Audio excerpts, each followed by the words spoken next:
Welcome to Man Does Tech, where I solve the problems you didn't even know you had. You start by confirming the basics: physical connections, power, and that your device is not muted. Once done, log in with an administrator account so you can change system settings. Now open Control Panel and choose Sound, or right-click the speaker icon in the taskbar and select Playback Devices. This brings up the devices list. Make sure the correct device is listed as default. If it isn't, set it now because Windows often routes audio to the wrong output. Next, you verify software components so Windows can actually play sound. Open Device Manager and expand sound, video, and game controllers. Update the driver automatically or right-click and uninstall, then scan for hardware changes to force reinstall.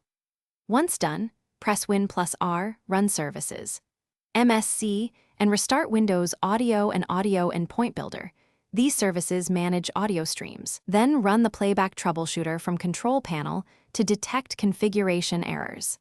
If the troubleshooter finish by verifying audio output across different apps and the Sound Control Panel test button so you confirm it's system-wide. If problems persist, plug in a USB or Bluetooth headset to isolate whether the built-in jack is faulty.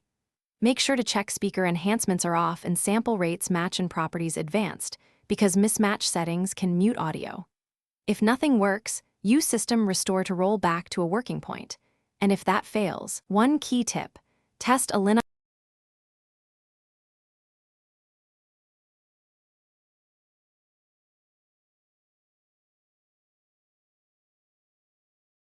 Thanks for watching.